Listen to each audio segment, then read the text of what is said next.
Hey friends, it's PJ from the Prize Podcast. I had the distinct pleasure of going down to the Military Influencer Conference, lovingly known as MIC, in Atlanta just a couple weeks ago. For those of you who are unfamiliar with MIC, it's the largest single gathering of entrepreneurs, leaders, and creatives in the military space. There were some amazing speakers, we met some incredible people, and there was even a comedy night. Huge shout out to the MIC event staff for hooking us out with the media pass.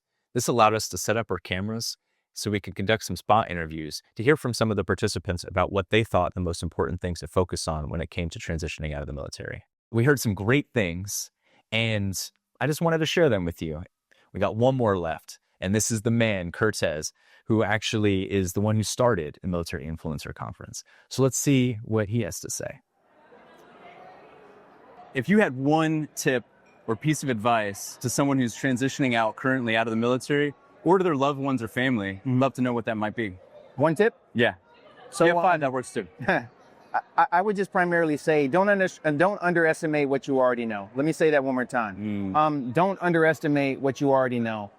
People look at me like I'm some magical creature, like I'm a unicorn that just knows all the right answers. The reality is everything I do today was built on what the Army taught me. Yeah. So I was spent 14 years in recruiting command.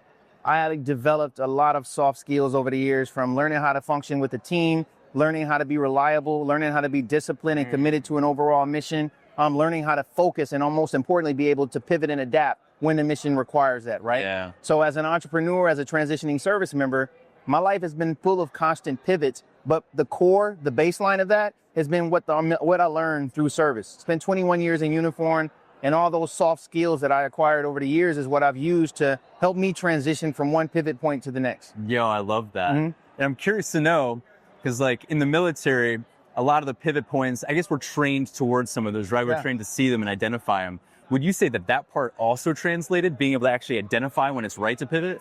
Yeah, it taught me, of course, it taught me how not to be complacent, because the mission is always changing and it puts you in situations where you're forced to adapt. So having that mindset, I'm able to kind of like predict things that maybe other people don't see. Like, I'll use this as an example. I had 18 years in the military. I dropped my retirement papers, and I knew that in 2 years I was leaving service, right? I knew at that point in time I wasn't going to work for anybody else. I was going to be an entrepreneur. I was going to learn how to be my own man. In order to do that, I had to learn how to operate within the budget that I was going to be retired on, I was going to receive off my retirement income. Yeah. Disability ain't exactly a guarantee, but I knew for a fact that my operating budget was going to be $2,100 a month. I had to look at my living expenses and figure out before I retired how I was going to compact my lifestyle to fit inside of what I was honestly going to be able to depend on, right? A lot of people don't think that way. You know, we have our car notes, we have these expensive mortgages, we have the quality of life that we've gotten used to from our life and service, and we're not thinking about the transition. I've always been one to put myself in a bubble where I know I have dependable income to support it, and everything else is going to be more about building on top of that. Yeah. So you like made your own luck. I made my own luck. I'm my own man. I love that. So if I were to paraphrase that, you were able to forecast using what you did know in order to help reinforce the outcome. There it is. Yeah. And that outcome for me was learning how to live within an operating budget, you know, or a budget of $2,100 a month, because that was what the military was going to guarantee me when I left service. Okay. The job market for me wasn't guaranteed. Yeah. I have a bachelor's degree in human resource management from a for-profit college that really doesn't mean anything, right? So the job market for me, it wasn't what most people would consider it to be. So I had to make my own luck. I had to cast my own vision, but most importantly, I had to put in the work to get the results that I'm seeing today. That's right. I love it. Was there any pivot that caught you completely off guard? A pivot that caught me completely off guard? Maybe not pivot, but like an event. An event. I mean, we could talk about COVID. MIC is a massive event. And so I had the ability to start it on my own with my own resources to get it off the ground. Of course, we had sponsors that were supporting us, but at the end of the day, I self-funded this to what it became. No joke. Right? And then out of nowhere, you know, I put myself in a situation where I've learned that cash is a lot more efficient than credit. Yeah. And I was able to negotiate relationship with brands and partnerships based upon what the money, the cash I had in my pocket. So I fronted all of the money. Essentially, I put it up and put it into venues, and I put it into contractors, and out of nowhere, you know, a pandemic happened. So all of that money I invested in doing something, you know, that I love was now essentially gone for me, right? Everybody hurt during that time frame. So you talk about a pivot. I was in a situation where because of COVID, now it was like I had to start fresh. Yeah. I had to go back to basics, and I had to figure out how to really reinvent myself, reinvent the event that I had created, and also launch other brands to support that, right? And so I don't want to take credit for the background that you have me standing in front of, but there's 4 of us, you know, that founded Triple Nickel, and it was started right after COVID. From Triple Nickel came the Black Ops Foundation, that the team decided that we wanted to tell stories that weren't heard. So my life is full of pivots, right? We're always looking for the next best thing to not only tell our story, but amplify people with similar backgrounds to us. Yeah, I think you're painting something very beautiful, and that I think I very, very much so believe in, that I think that the military also really gave us, is that idea of being resourceful. Yes.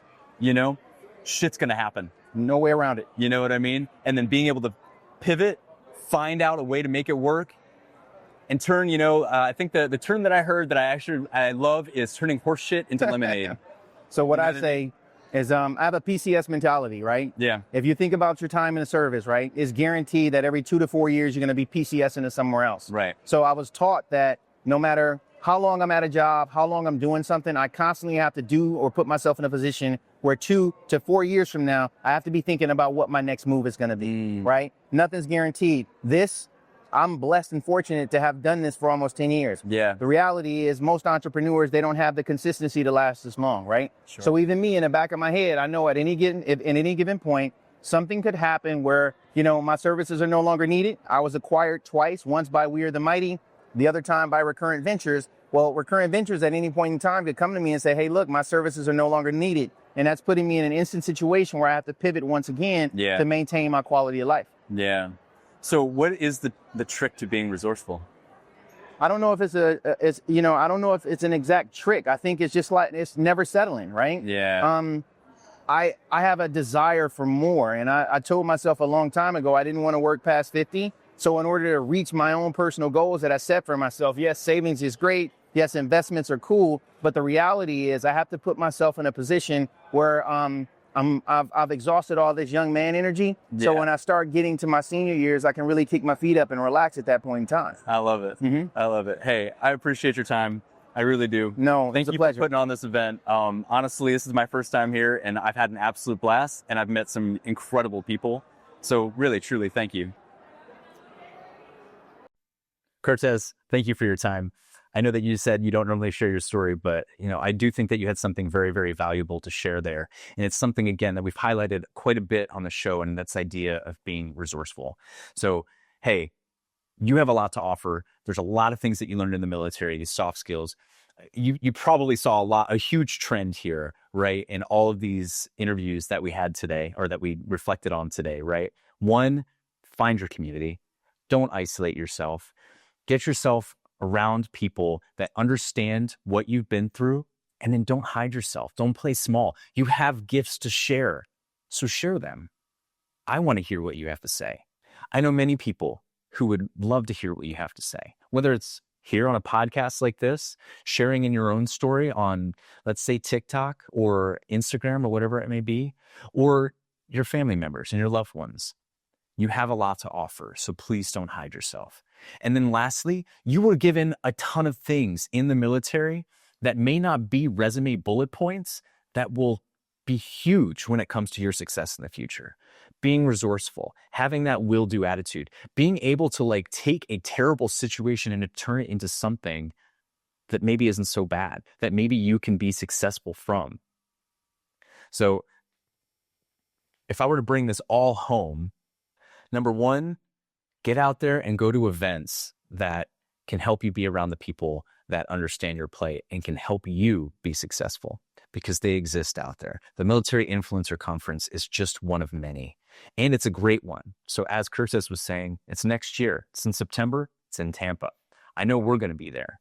I also want to offer to you is that Prize, we're building something to help meet these needs, to help you get plugged into a community, to help you get plugged into resources, to help you meet your needs. And actually a big one that Brandon touched on, and Curtez actually, is becoming clear on your vision. What do you want out of life? Become clear on it. The more clear that you can be, the more likely it is to happen. And then get plugged into the resource organizations to help you meet those goals. We're really excited to bring this out into the world. Stay tuned to our channel here, the Prize Podcast. We'll be releasing more and more information on it.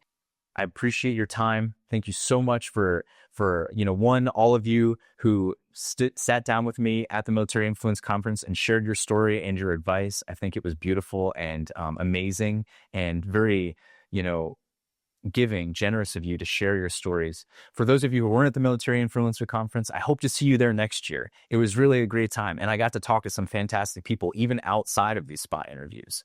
With that, I really appreciate you tuning in to another piece of our content here. If you have any piece of feedback or something else you would like to see us do, please go ahead and drop it in the comments. You know the drill, though. Please like, comment, and subscribe. It really helps us be able to generate more content like this and reach more people that are transitioning out of the military, which is our audience. Those are the people that we're passionate about, that we want to help, because we know that it can be a trying time, but we also know that you can make it. Thank you. We'll see you.